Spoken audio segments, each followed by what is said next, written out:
Thank you for signing up for the Presenting Your Project workshop.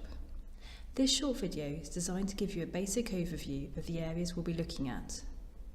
In the workshop, you'll give a short presentation and we'll give you individual feedback on these areas as well as suggestions of how you can develop the skills you need. By the end of the session, we hope you have a clear idea of what your strengths and weaknesses are as well as what to do next. In this video, we'll be looking at structuring your presentation, the use of visuals, body language and using your voice effectively. We'll end with some comments about how to manage your stress. In written work, you think carefully about how to organise your ideas into paragraphs and develop your arguments across a whole essay or report. An academic presentation is just the same. It needs a clear structure. There should be a beginning, middle and end. What this involves will vary slightly depending on the length and type of presentation. But in general, the beginning should state what the topic is and who is presenting, why the topic is important and any key definitions, and what's going to be discussed in the presentation. Make sure your title is clear and can be understood by your audience. Abbreviations and acronyms can be off-putting unless they can be instantly understood by your whole audience. You don't normally need to list the conclusion in an outline as this is expected. The middle section is the main part of your presentation. It needs to be organised into main ideas. In the same way paragraphs have a single idea, you should try to ensure each slide has a distinct purpose and this is clearly expressed in the title. You need to show the relationship between points and move slowly within and between the slides. The last section of your presentation should summarise your main ideas and bring the presentation to a close. Normally, it won't introduce any new ideas. Part of helping your audience understand the structure and flow of your presentation is signalling language. We're going to look at these for each of the sections of your presentation. In the introduction, try to strike a professional tone in your greeting, a simple good morning or afternoon. Ladies and gentlemen is too formal for this context, and hi guys would be too informal. When you reach your outline, clearly state what your talk will be about. For example, my talk's divided into 6 main sections. First, I'll give a brief, big picture view of how mobile phones work. Then I'll look at the key principles underpinning how mobile phones work. Firstly, cellular radio, which divides areas into cells, and secondly, multiplexity, which divides frequencies. After this, I'll explain the purpose of different channels. And finally, I will turn to look at the key pieces of infrastructure involved, which include base stations and the mobile telephone switching office. The slide coming after this outline should then be the first main point you listed. This might sound obvious, but I've seen many presentations which have been hard to follow because the signalling language and the structure haven't matched up. And for example, the student has given the outline, but then continued to go on to give more general background information that lacks focus. In the middle section, you need to think carefully about what signalling language you're going to use to move within slides, and what you will use to transition between points on the same slide. If you use firstly, secondly, thirdly for both, this can get very confusing. I therefore suggest that you don't use firstly and secondly to move between slides, but instead use techniques such as rhetorical questions, where you ask the audience a question you don't expect to be answered. For example, so what is cellular radio? Or phrases such as, let's look at, or now I'd like to turn to look at. It should be clear when you've reached your conclusion. In this presentation, I've shown that you should also bring the whole presentation to a clear close, either something like, this brings me to the end of my presentation, thank you very much for listening. Or, this brings me to the end of my presentation, if you have any questions, I'd be happy to answer them, if you're having time for questions. If you're very confident about structuring your presentation and are able to produce clearly structured presentations that are well signposted, then you might like to look at Nature Education's ebook on presentations, the links at the end of this presentation, to take this to the next level. However, I'd only suggest you do this if you've already mastered the steps described here. Okay, now let's turn to look at visuals. Visuals should be used when they will support your presentation, but you should be the focus, not them.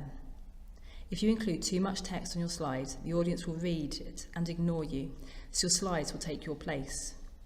Similarly, too much or unknown or irrelevant information all distract from your talk. You should make sure you choose images with the presentation context and audience in mind.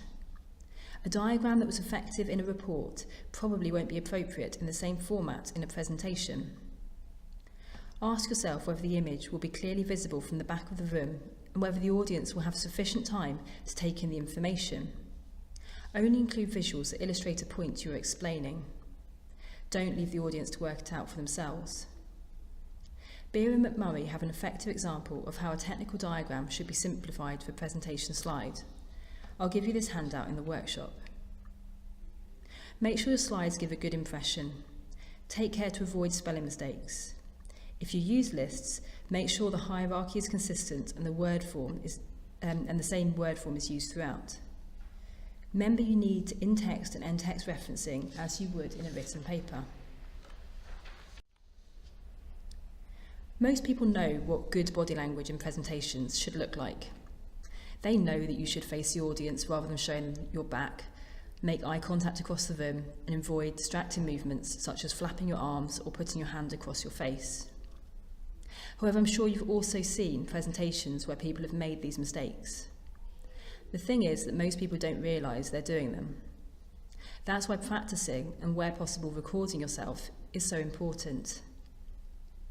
I found many students don't believe what they're doing until they actually see it for themselves. When they are aware, then they can take the steps to use their body language more effectively. I would also suggest you go and look at the room you'll be presenting in, as different rooms have different setups which present challenges.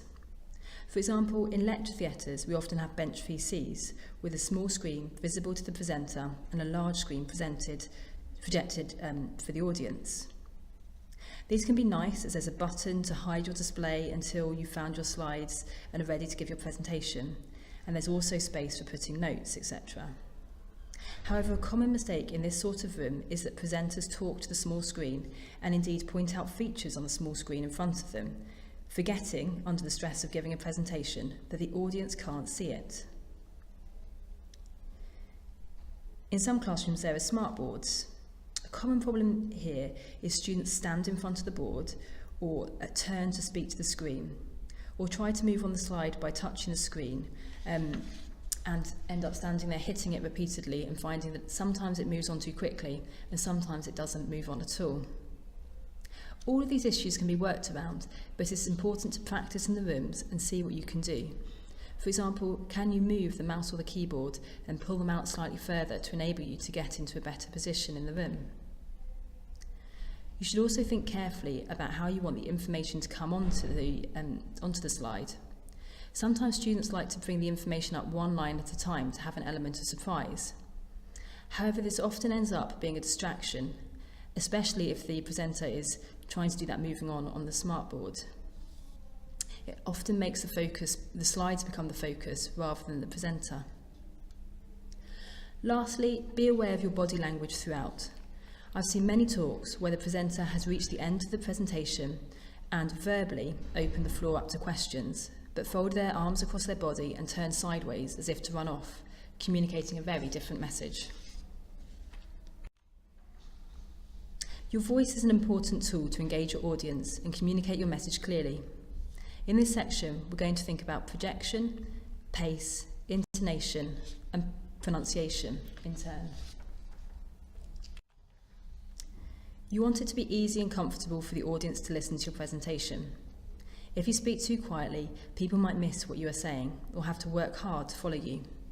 Conversely, no one wants to be shouted at. Get feedback from friends after a presentation to find out whether you speak too loudly or quietly. As well as the volume you speak at, the speed is important. Too fast and it's hard for the audience to follow. Too slow and the audience may get bored and switch off. When we speak, we actually use different paces for different purposes to reflect where we want the audience to focus. We should also use chunking to break the information into manageable bites of information. It's like punctuation in writing. We'll look at some examples of this now.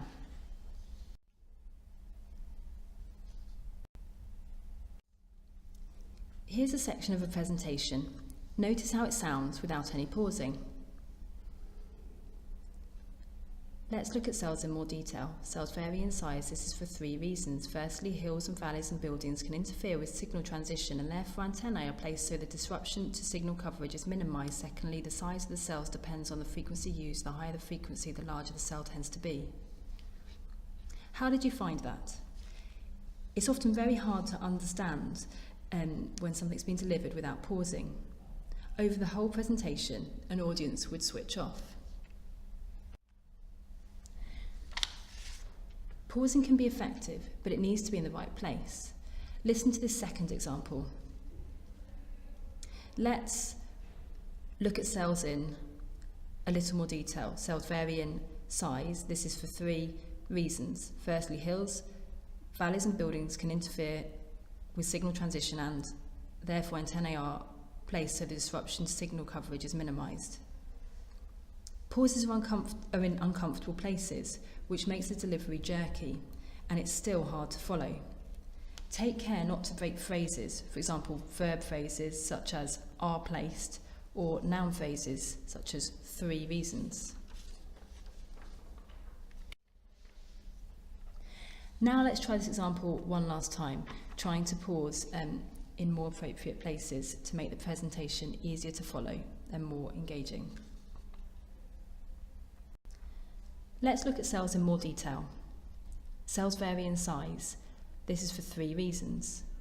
Firstly, hills, valleys and buildings can interfere with signal transition, and therefore antennae are placed so the disruption to signal coverage is minimised. Secondly, the size of the cells depends on the frequency used. The higher the frequency, the larger the cell tends to be.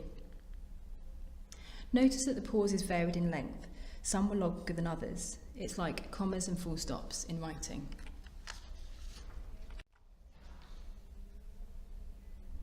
So, speaking too quietly or slowly or without pausing can make it hard for the audience to concentrate. It's also hard for the audience to concentrate if you use just one tone. Normally phrases should start off slightly higher and louder and then fall over the phrase before rising again at the start of the next phrase. Where there is a list, the tone should continue to rise until falling on the last item. You should also stress keywords in a sentence. For example, in the sentence, let's look at cells in a little more details. Cells would be the keyword and should be stressed. Let's look at cells in a little more detail. Although you don't need to speak like the Queen, it's important that you are clear. Speaking a little slower and making sure you're moving your mouth so that you can make the sounds clearly would benefit all speakers. Try to find out if there are any words that you're pronouncing in a way that causes difficulty for others. Above all, make sure that you can pronounce your keywords clearly. You might find it helpful to book a session with a language advisor to help you identify sounds to work on. I've included the link here. How well you're able to put these suggestions I've given into practice may come down to some degree to how well you can manage stress. Stress is a normal part of giving a presentation and can be a good thing to help motivate us to practice. However, too much stress is not nice and can get in the way of presenting effectively. Try to reflect on what is causing you stress and then think about if there are any actions you could take to reduce this. For example, many students worry about being asked a question they won't know the answer to. You could practice thinking up questions and answering them, or even better, getting friends to ask you questions. Also, plan what you would say if you don't know the answer, or if your mind goes blank, or if you need to stall for a little time while you think about the question. Preparation and practice can really help harness stress to help you produce a great presentation. For many, simply standing in front of a group of people and talking is the stressful thing. This tends to result in things such as your heart pounding and shaking. Find a relaxation technique, such as mindfulness or breathing exercises, that works for you, and practice using it. You should avoid using negative self-talk, such as "I'm rubbish at presentations," or imagining a worst-case scenario. If you start to imagine yourself forgetting your words or your voice going squeaky, change the situation so that you imagine yourself managing to handle the situation well. Imagine yourself taking a moment to pause and breathe, and then managing to continue confidently. There are some useful activities on the University of Leeds website which look at managing stress. I would particularly recommend having a go at the voice exercises. In this video, we've given a basic introduction to the topics we'll be thinking about in the Presenting Your Project workshop next week. It's important that presentations are organised into sections which are clearly linked. Visuals should be used to support but not distract from your presentation. A presentation has a presenter, you, so what you do with your body and voice matters. Make sure that you are aware of what you do with your body when you present, and use your voice effectively to communicate your message clearly and engage your audience.